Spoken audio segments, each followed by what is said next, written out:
have the Vanilla Gorilla Jason Witt back on the show now. He'll be facing Phil Rowe next on February the 5th. Jason, how are you? I'm doing wonderful, man. I'm doing good. Can't complain. Nice to see you again. As I was saying before we went live, we haven't seen you compete for probably longer than you would have liked by now. Are we going to go all the way back to July when you had that majority decision victory over Brian Barberena? The first question with that goes is anytime it goes to the judges nowadays, I got to imagine as a fighter, you're probably like, did I do enough? Because sometimes they give the decision to, the wrong person. How confident did you feel? Did you feel you did enough to get the W? For sure. I really thought I did enough. But you're 100% right. There's some judges, there's some scorecards just like how, when the Barberena fight went to, somebody had it as a draw. I'm like, I have no idea how you got a draw. I don't care like how bad it was. There's no way they should have draw. But knowing that I had round one, round two, I think I did pretty good. I think by that point I should have won regardless. In the corner, James Cross like, look, I don't give a shit. This is the most boring round of your entire life. You know how James Cross is. He's very good at like pumping people up in the corner, saying what they need to hear. He's like, I don't care if you get knocked out or not. He's like, just don't get knocked out. Just win this round. And we're good to go. And I'm pretty sure I put him on pins and needles as close as I could get because that round three was fun. Yeah, definitely. I mean, I got to imagine your fans, your supporters were maybe holding their breath just a little bit towards the end. But hey, you got the job done. You got the W. That's all that matters. But what is the takeaway from that fight? I'm sure there's a couple of things that you can maybe tweak and make yourself a better fighter here moving forward. Yeah, it's really what I'm doing outside of the gym, outside of like recovery. Like before that fight, I talked a lot about just my sleeping habits and my stress levels and stuff like that. And really, it's just what I'm doing outside the gym. I'm in the gym all the time. I'm training 100%. I work my ass off.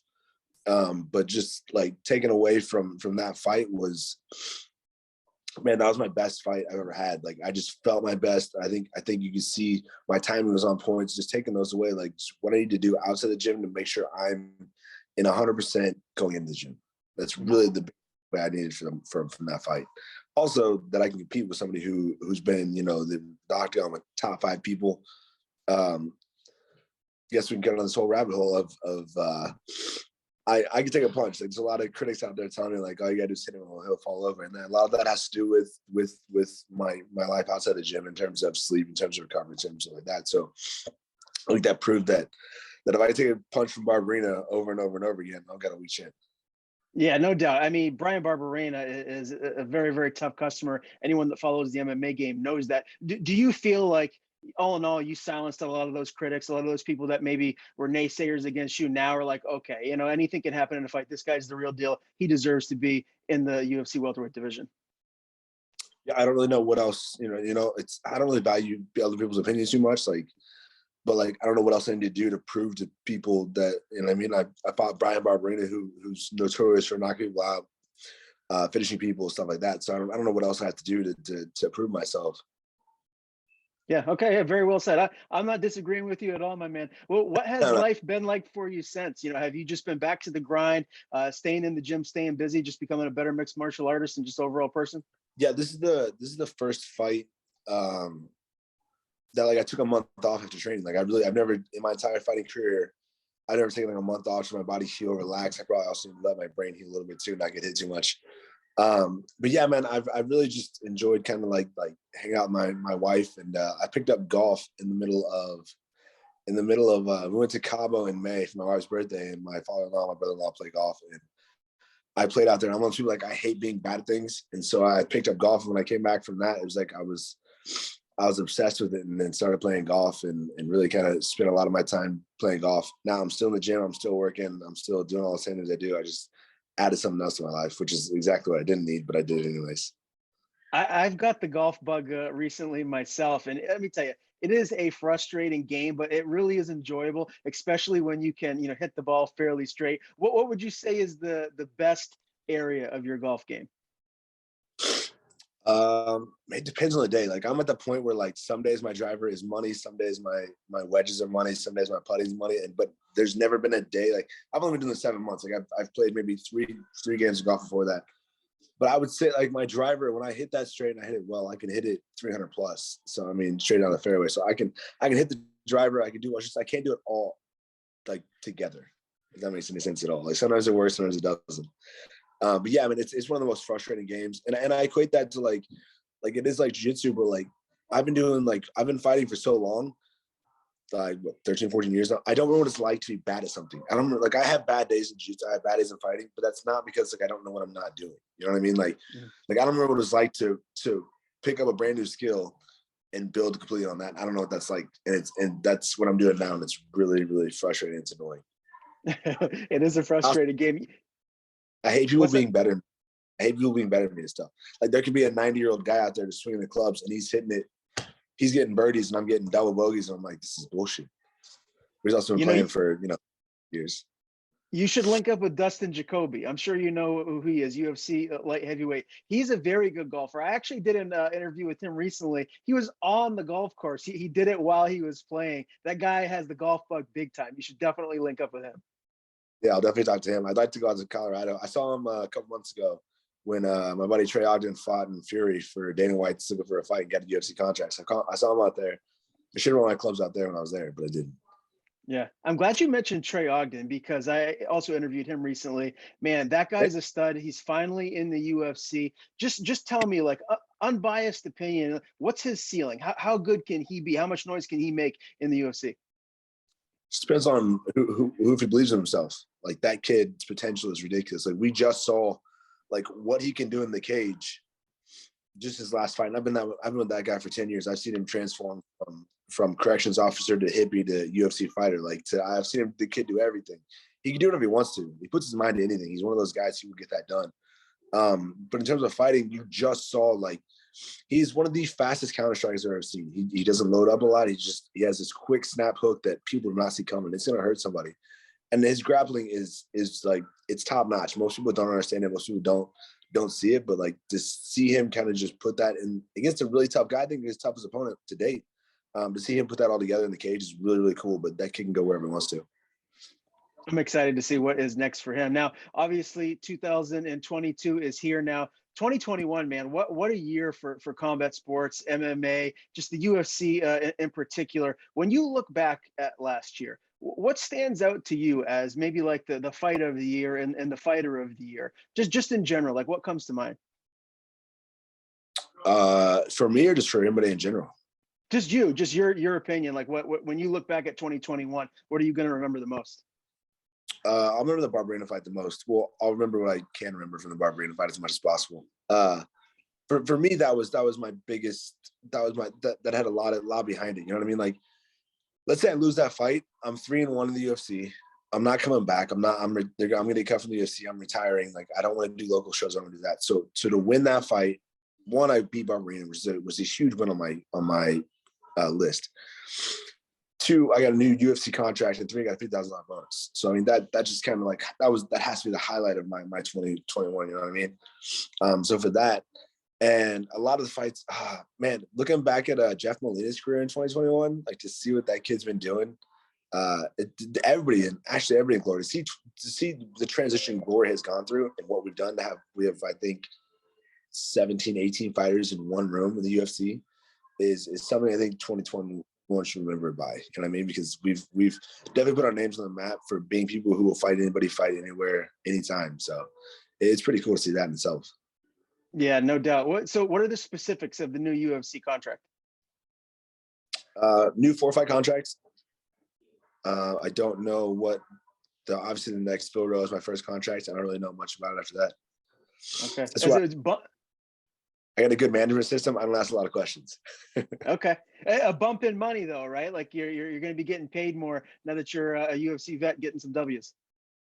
Yeah. So the contract, the way it is I get more money each fight. So it definitely goes up, and that definitely is a lot better. Okay. Very good. Now with the holidays just passing, man, have you been able to at least have a little bit of fun as far as, eating and just being a little merry, or have you been disciplined in camp right through Thanksgiving and Christmas? Yeah, so I'm still in camp. I'm still training. I think the last 2 Fridays, Christmas Eve and New Year's Eve, I put in 10 rounds each day.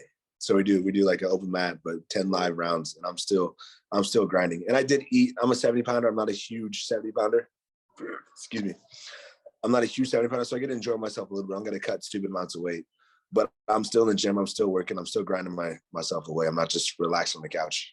obviously we're about a month out right now from the big fight night. So what do you have left to do in camp? What are your preparations going to be leading up to the fight night? Yeah, just stick with the same partners that I have that I've been working with.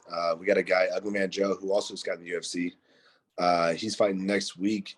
Taking a short notice fight against Jamie Pickett. He's 6'3", he was an 80-inch. I mean, he's the same height as Phil Rowe, but an 85er, so he's bigger. I think he's better.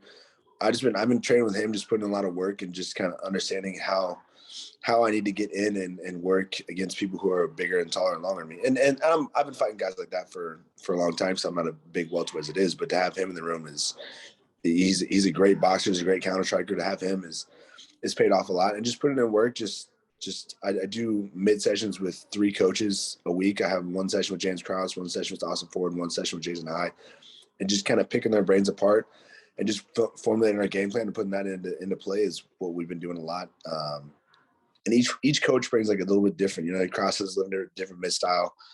Austin does too. And then working wrestling with Jason High is, you know, like as a D1 wrestler in Nebraska, like it's making me better every single day.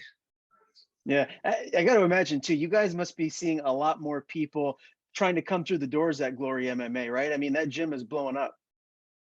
Yeah, I think we had 60 people on the mats today, which, you know what I mean? Like take that back 3 or 4 years ago, we probably had 20, but there was like 4 people in the UFC maybe. Now it's 60 people with 18 people in the UFC. So, I mean, yeah, we're getting a lot of good guys walking in. There's a lot of people that just come in and train and then head out. And there's some people like Don Sheamus, that dude's a game. If you don't know who he is, he's a good 45er. Super cool guy. But he just packed up his stuff, quit his job, left his girlfriend, like came out on Monday and just started training on Tuesday. He's been here for like a year. I'm like, that stuff's cool to me. So you got all different types of guys. So yeah, we're getting a lot of good guys. We're getting a lot of good different looks and just a lot of interesting people come through. Yeah, Don's a New England guy. I know him. I've interviewed him before too. That guy's a beast. I can't wait to see what is 2022 is going to look like for that guy. Now, as far as this particular fight going to Vegas, it's UFC Fight Night 201. But when I look on Tapology, the venue hasn't been officially booked, but it seems like it's the Apex in Vegas. Do you know that for sure? Yeah, I'm 100%. Well, not 100%, but yeah, I'd say about 90% sure that it's at the Apex. That's all the information I've been told, and I'm pretty sure the contract I signed said the Apex. I don't remember reading that, but I'm pretty sure that's where it's at. Okay. So how much sooner do you have to leave before the actual date, February 5th of the fight night? Do you have to be there a little bit sooner, like a week before? Or are you going to have maybe a little less time to actually get there and get all set up? So we get out there on Tuesday before the fight. So what was that 4 or 5 days? 5 days before the fight, just kind of hang out and relax. And I got usually I have Jason High, James Krause, and Julian Marquez in my corner, but Julian's fighting the next week after that, or 2 weeks, somewhere around there. So I'm having Trey Ogden come out. Had a lot of success with him and enjoy traveling with him. So I got a good group of guys coming out. That'll be Tuesday. But yeah, it's hopefully we can kind of roam around and leave a little bit, maybe go to Topgolf or something. Have a little fun instead of just be stuck in the fighter hotel. Absolutely. Topgolf. That sounds like a great idea. And when you look at your matchup here with Phil Rowe, he's coming off an impressive win over Orion Cosey. I mean, I've been really high on both of the Cosey brothers after seeing them in The Ultimate Fighter. So that was a nice feather in his cap. You talked about his length earlier on in the interview, but you know, when you look at this matchup, do you feel like this is just going to be you trying to get inside of his length, maybe get him to the ground? Like stylistically, what are you fully expecting here in this fight? Yeah, I mean, it's almost the striker versus grappler matchup. It really is. He's a good jiu-jitsu guy. He's doing a lot of jiu-jitsu matches lately, but you know what I'm gonna do. You know I'm gonna shoot. You know I'm gonna take you down. You know I'm gonna grind you down. It's your job to stop it. Like I think the fight was supposed to happen November 13th, and it got pushed. I don't know the statistics of what happened with that. Like I don't know if he had a broken hand or whatever happened, but it got moved to February 5th. And I'm like, that's worse for him because like I feel like to win the fight, he has to catch up with my grappling. You know what I mean? Like he has to catch up with my strength, my timing, my speed, and that's gonna be hard for him. But I think I have time to catch up with his boxing. I think those will definitely play a huge factor in the game. I think if I get on the inside, take him down, just grind him out like I plan on doing, I think it'll change the whole game plan. Especially having that smaller cage in the apex, I think works to his disadvantage. Do you believe that this is going to be one of those fights you're just like you said, you're going to have to grind him out and get a decision, or do you feel like you could get a finish here in this one? Yeah, I think I get a finish. I think he'll quit. I think there's a point in his. I just think he's that guy that will quit. You know what I mean? There's a lot of people like Gabe Green took him down quite a bit and beat him up a little bit, but not like I do. The pressure that I have is different. It's just the system that we have at Glory is just different. It's all about recycling, and it's fantastic, and it really puts a lot of pressure on people. And I really think he'll break that. The last time we fought, we actually asked for this fight. The night after I won the Barberina fight, we were in the UFC Institute with Philip Rowe cutting weight, and he was asking me to cut weight and stuff like this. And I'm like, look, man, you missed weight. That means to me, you quitting here, you're gonna quit out there. That what cutting weight's hard, but I trust you. Trust me, being in the octagon with me is way harder. So if you quit there, I think you'll quit somewhere else. Okay. I love that mindset, man. I can't be here soon enough. Again, February 5th, Jason Witt, Phil Rowe. Before I let you go, I do just want to ask you your plans for 2022. You signed that new 4-fight deal. Are you hoping to fight 4 times in 2022, or do you want to maybe stagger out your fights and have longer training camps? No, I'll fight 4 times. Depends on how it goes. It's really, I leave a lot of my decision making up to my management system, so I don't think about that stuff. But I'm just looking at this fight right now. I got Phil Rowe in front of me. That's where I'm at. If when the next fights happen, they're gonna happen. If they happen, that's great. If they don't, I'm about that life too. I believe everything happens for a reason. So I'm focused on this fight, what I can control, and then I'll beat him and then move on from there. Jason, it's always a pleasure to talk to you, my man. Before I let you go, give you the floor. Tell people where to follow you on social media. If you have anyone to thank, the floor is yours. Yeah, man, I'm on Instagram, _Vanilla Gorilla. Man, it's always appreciate talking to you. Thank you for your time. Thank you for giving me the call.